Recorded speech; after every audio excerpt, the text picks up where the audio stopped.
का first dynamite show था और सच में शो ने काफी ज्यादा सरप्राइज कर दिया है, क्योंकि हमें शो पर नए वर्ल्ड चैंपियन देखने को मिले हैं। और इसके साथ ही पूरे शो पर क्या क्या हुआ इसके बारे में आज इस वीडियो के अंदर हम बात करने वाले हैं। तो ये सब बातें जानने के लिए ये वीडियो एकदम आखिर तक जरूर देखना और ऐसे ही AEW से रिलेटेड हर एक न्यूज, रूमर और अपडेट और AEW के हर एक शो का रिव्यू पाने के लिए हमारे चैनल को सब्सक्राइब करना मत भूलना। पर अब ज्यादा देर न लगाते हुए चलिए ये वीडियो शुरू करते हैं।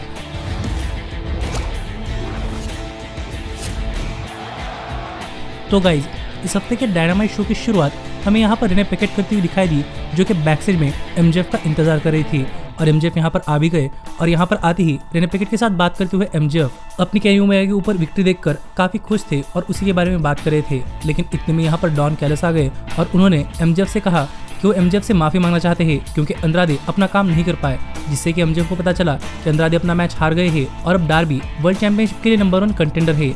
पर MJF इससे ज्यादा बॉदर्ड नहीं दिखाई दे रहे थे और वो यहाँ से जा रहे थे। लेकिन रेने पैकेट ने गुस्से में MJF को रोका और कहा कि डार्बी एलिन नंबर 1 कंटेंडर है और उन्होंने इस हफ्ते के डायनामाइट शो पर अपना वर्ल्ड चैंपियनशिप मैच डिमांड किया है। और जब MJF ने पूछा कि मैच कब होने वाला है, तो रेने पैकेट ने कहा कि अभी रिंग के अंदर डार्बी एलिन खड़े हैं। जिसके बाद हमने देखा शो की शुरुआत में ही डार्बी एलिन यहाँ पर अपने मैच के लिए आ गए थे और MJF यहाँ पर माइक लेकर बात करते हुए गुस्से में आ गए। और MJF ने कहा कि MJF मैच रिसल नहीं करने वाले, क्योंकि MJF को इस मैच के बारे में अभी 3 सेकंड पहले पता चल चुका है।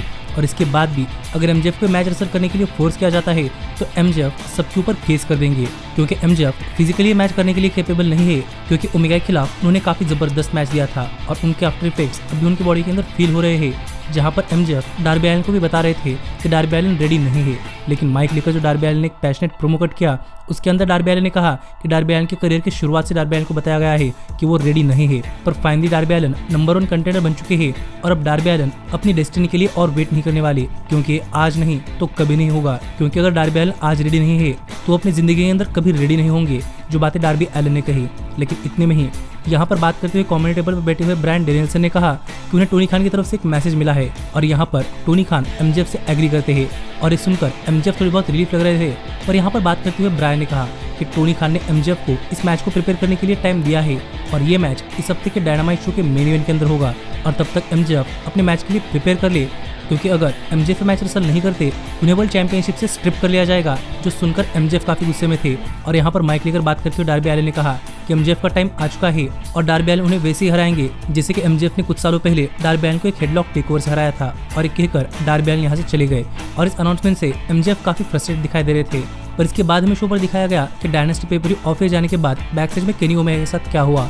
और यहाँ पर केनी ओमेगा कोई इंटरव्यू नहीं करना चाहते थे और सीधे डॉक्टर्स रूम के अंदर चले गए, जहाँ पर विल ऑस्प्रे बैठे हुए थे। और इन दोनों के बीच में ये मोमेंट सच में काफी शानदार रही, जबकि इसके पहले एक काफी बड़े राइवल थे, लेकिन एज अ दोस्त एक दूसरे से बात कर रहे थे कि दोनों ही अपने क्वेस्ट के अंदर यहाँ पर फेल कर चुके हैं। जहाँ पर ओमेगा को लग रहा था कि ओमेगा वर्ल्ड चैंपियन बनेंगे और ऑस्प्रे को लग रहा था कि वो मॉक्सली को हरा पाएंगे, लेकिन दोनों इसके अंदर फेल हो गए।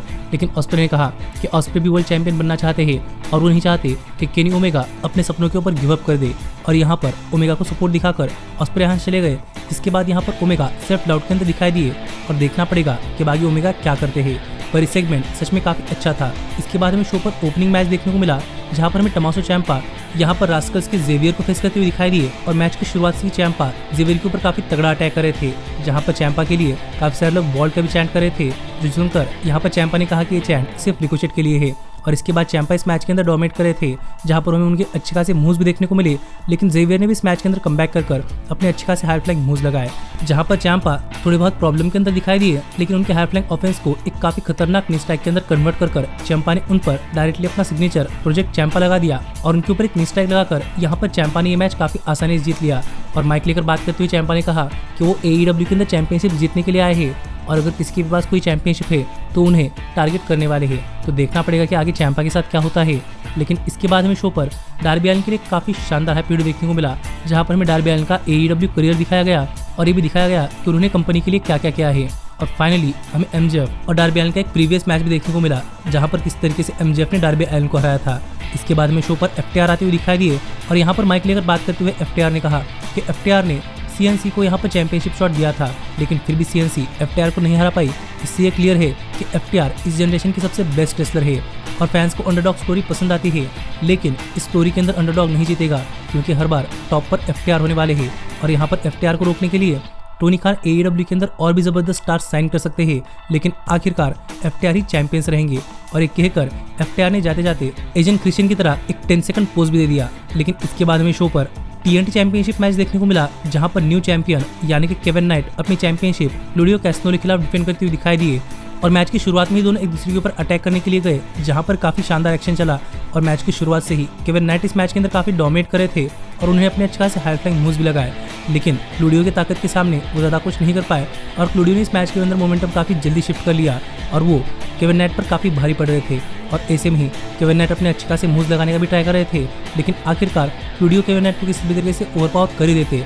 और एक टाइम के लिए क्लॉडियो केविन नाइट पर टॉप रोप से न्यूट्रलाइजर लगाना चाहते थे, लेकिन इसे केविन नाइट ने रिवर्स कर दिया। लेकिन फिर भी क्लॉडियो ने काफी जबरदस्त तरीके से अपरकट से फॉलो किया, जिसके बाद क्लॉडियो ने उनके ऊपर एक स्विंग लगा दिया और आखिरकार क्लॉडियो उनको रोप के ऊपर फेंकना चाहते थे, जहां पर से केविन नाइट ने क्लॉडियो पर अपना फिनिशर UFO स्प्लैश लगा दिया और यहाँ पर उन्हें पिन कर काफी आसानी से मैच जीत लिया है। पर मैच खत्म होने के बाद माइक लेकर बात करते हुए केविन नाइट ने कहा कि माना कि उन्हें TNT चैंपियन बने हैं, पर क्लॉडियो के लिए भी अप्रिशिएशन होनी चाहिए, क्योंकि वो AEW के one of the strongest wrestlers में से एक है। और क्या क्राउड को अच्छा लगेगा कि केविन नाइट वर्ल्ड चैंपियनशिप जीतकर डबल चैंपियन बन गए, जो बात यहाँ पर केविन नाइट ने कही और अपने आप को अच्छी तरीके से ओवर रखा। लेकिन इसके बाद में शो पर क्रिस जेरिको आते हुए दिखाई दिए, जहाँ पर क्राउड की तरफ से उन्हें काफी शानदार वेलकम मिला। लेकिन जब रेने पैकेट ने उनसे पूछा कि उनका मैच उस तरीके से नहीं हुआ जिस तरीके से वो चाहते थे, तो इसका जवाब देते हुए क्रिस जेरिको ने कहा कि माना कि क्रिस जेरिको के मैच का रिजल्ट वैसे नहीं आया जैसे कि जेरिको चाहते थे, और इस वजह से नहीं है क्योंकि वो रिंग रस्ट थे, बल्कि इस वजह से है क्योंकि जेरिको का वो मैच 1-on-1 नहीं बल्कि 1-on-3 था।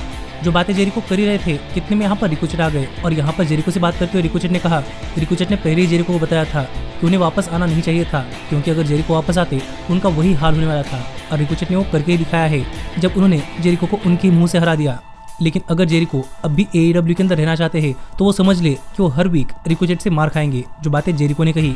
और जवाब देते हुए जेरिको ने रिकोचेट को काफी बार बॉल्ड यानी कि गंजा कह दिया। यानी कि बात करते हुए जेरिको कह रहे थे कि गंजे रिकोचेट ने मुझे हराया है, लेकिन गंजे रिकोचेट को क्या ऐसा लगता है कि वो जेरिको को बार बार हरा पाएंगे? और अगर गंजे रिकोचेट को ऐसा लगता है तो आज गंजे AEW डायनामाइट शो पर जेरिको के सामने फेस टू फेस आ सकते हैं विदाउट बैकअप, जो बातें क्रिस जेरिको ने कही। और ये सुनते ही रिकोचेट गुस्से में रिंग के अंदर आ गए, जहां पर जेरिको रिकोचेट पर भारी पड़ रहे थे। लेकिन इतने में डिमांड ने यहाँ पर आकर रिकोचेट को बैकअप किया और सभी ने मिलकर जेरिको पर काफी तगड़ा अटैक कर दिया। और जेरिको पर डिमांड ने अपना टैग टीम फिनिशर भी लगा दिया और आखिरकार रिकोचेट ने भी जेरिको पर फिर एक बार एक लायन शॉट लगाई, जहां पर जेरिको को टेक डाउन कर लिया गया था। लेकिन इसके बाद में शो पर रेने पैकेट बैकस्टेज में काजुशिका ओकाडा और डॉन कैलस का इंटरव्यू लेती हुई दिखाई दी, जहां पर उनसे पूछ रही थी कि मैच के अंदर क्या हुआ। पर इतने में डॉन कैलस ने यहाँ पर तकेत्सा को बुला लिया, जहां पर सरप्राइजिंगली तकेत्सा ने काजुशिका ओकाडा को उन्हीं के स्टाइल के अंदर सॉरी कहा और यहाँ से चले गए।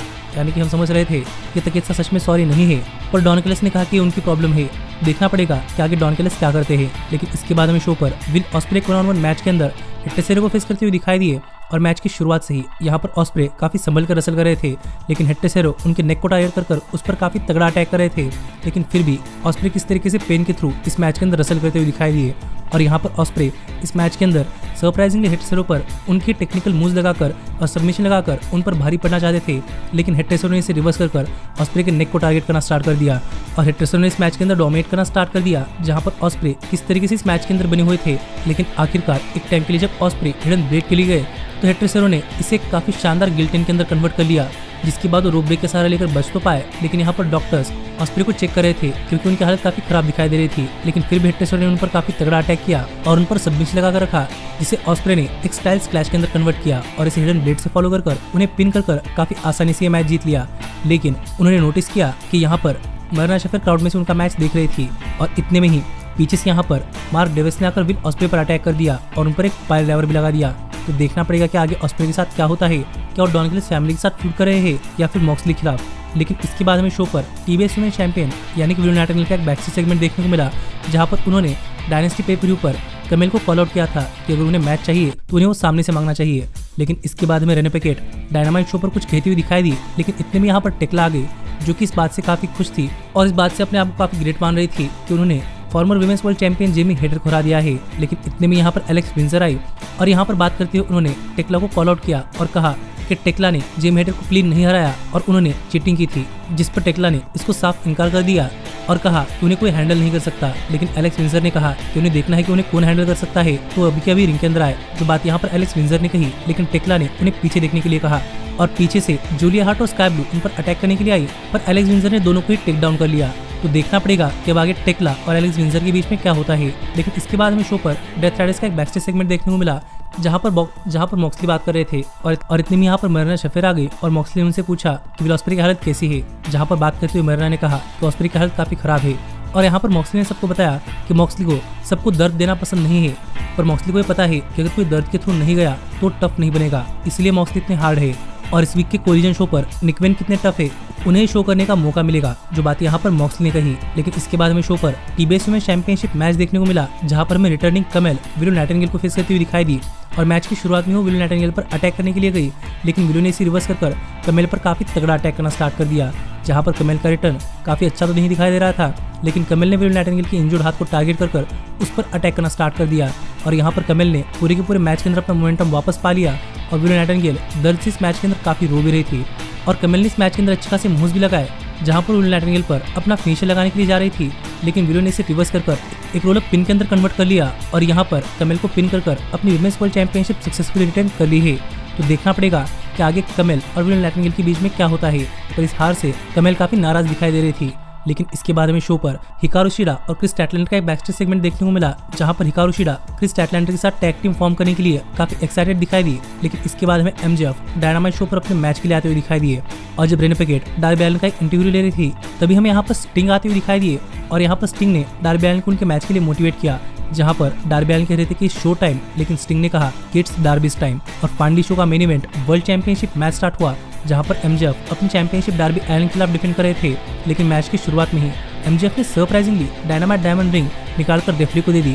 और जब रेफरी ये डायनामाइट डायमंड रिंग साइड भी रख रही थी, तभी एमजेएफ ने डार्बी एलन पर एक लो ब्लो लगा दिया। और यहाँ पर एमजेएफ फिर एक बार डार्बी एलन को साइड हेडलॉक से हराना चाहते थे, पर डार्बी ने एमजेएफ को रेफरी के ऊपर ही ढकेल दिया और रेफरी की पीठ पीछे एमजेएफ के ऊपर एक लो ब्लो लगा दिया और एमजेएफ पर एक स्टिंगर डेथ ड्रॉप लगाकर डार्बी एलन ने चारों कॉर्नर से एमजेएफ पर अपना फिनिशर कॉफिन ड्रॉप लगा दिया। और फाइनली एमजेएफ को ही हेडलॉक के अंदर पकड़कर उन्हें पिन कर यहाँ पर डार्बी एलन बन चुके हैं AEW वर्ल्ड हेवीवेट चैंपियन, जो रिजल्ट किसी ने भी एक्सपेक्ट नहीं किया था और पूरा का पूरा अरीना शॉक हो चुका था। और यहाँ पर डार्बी एलन भी काफी ज्यादा इमोशनल दिखाई दे रहे थे, जहाँ पर AEW का लॉकर रूम उन्हें कॉन्ग्रेचुलेट करने के लिए आया। और ना सिर्फ ये, बल्कि यहाँ पर स्टिंग भी आ गए, जहाँ पर एक काफी शानदार सेलिब्रेशन के साथ इस वीक का डायनामाइट शो ऑफ एयर गया और हमें शो पर एक नया वर्ल्ड चैंपियन क्राउन होता दिखाई दिया है। इस पर आपका क्या कहना है आप मुझे कमेंट कर बताइए। पर ऐसे ही AEW से रिलेटेड हर एक न्यूज़, रूमर और अपडेट और AEW के हर एक शो का रिव्यू पाने के लिए हमारे चैनल को सब्सक्राइब करना मत भूलना। लेकिन अब मैं मिलता हूँ आपसे अगली वीडियो के अंदर, पर तब तक stay healthy, stay happy and keep watching AEW talk down.